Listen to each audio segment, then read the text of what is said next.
Bismillahirrahmanirrahim. Assalamualaikum warahmatullahi wabarakatuh.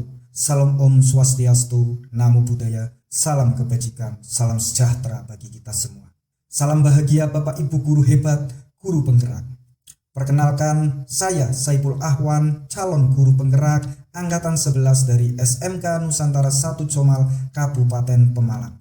Di sini saya akan memaparkan kesimpulan dan refleksi pemikiran Ki Hajar Dewantoro pada modul 1.1 koneksi antar materi.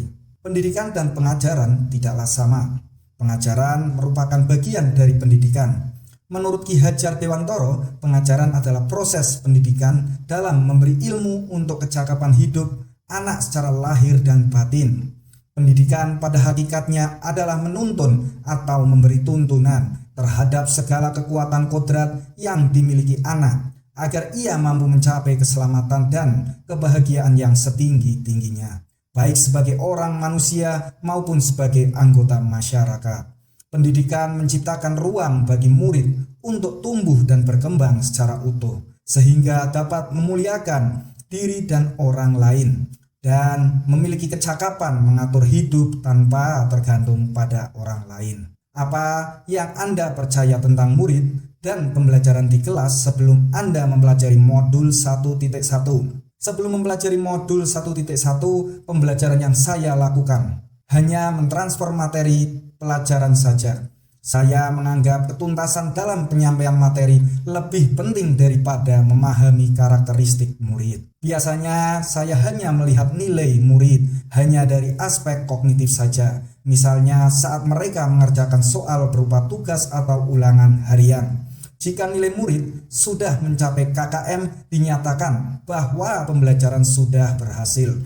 Selain itu, saya juga beranggapan bahwa murid hanya sebagai objek pembelajaran, sehingga pembelajaran terpusat pada guru atau menggunakan metode teacher center. Sebelumnya saya tidak mempedulikan apakah murid sudah benar-benar paham dari apa yang saya sampaikan atau tidak, karena fokus utama saya lebih ke ketercapaian materi, mengingat materi yang saya ajarkan cukup banyak dan padat di tiap semesternya. Saya pun hanya meminta siswa untuk menghafal materi yang saya ajarkan saja, tanpa memikirkan cara agar materi yang saya sampaikan tersebut dapat dipahami dengan sepenuhnya. Sehingga saya pun sering merasa gagal dan mengeluh jika banyak murid yang tidak tuntas setelah melakukan evaluasi. Apa yang berubah dari pemikiran atau perilaku anak setelah mempelajari modul ini? Namun setelah mempelajari modul 1.1 tentang pemikiran Ki Hajar Dewantoro, saya menyadari bahwa apa yang saya pikirkan dan saya lakukan selama ini tidak tepat. Setelah mempelajari modul 1.1, saya menyadari seharusnya saya melakukan proses pembelajaran secara menyeluruh. Bukan hanya aspek kognitif saja, namun juga harus memperhatikan aspek afektif, psikomotorik, spiritual, sosial, dan budaya.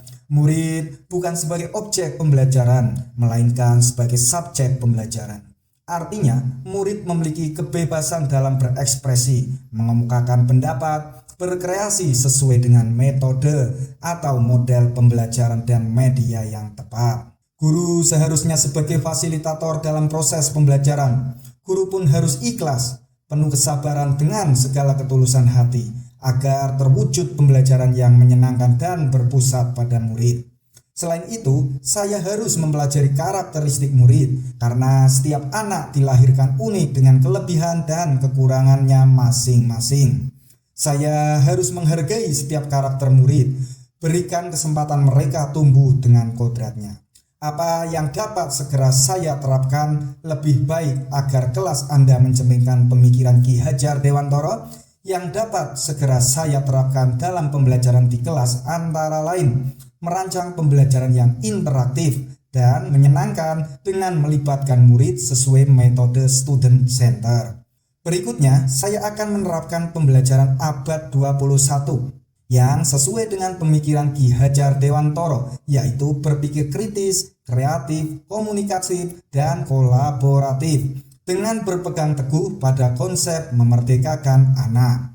Pembelajaran tidak lagi menuntut, tapi menuntun, karena tugas guru adalah memberi tuntunan atau arahan yang baik kepada murid, berusaha menjadi teladan bagi murid dalam perkataan maupun perbuatan. Selanjutnya, saya harus mengenali karakter murid dan latar belakang murid dengan menjalin komunikasi yang baik. Semoga video ini dapat menginspirasi bagi Bapak Ibu guru pejuang pendidikan. Salam dan bahagia Bapak Ibu guru hebat, guru penggerak. Wassalamualaikum warahmatullahi wabarakatuh. Salam Om Santi Santi Santi, Om Namo Buddhaya. Salam kebajikan.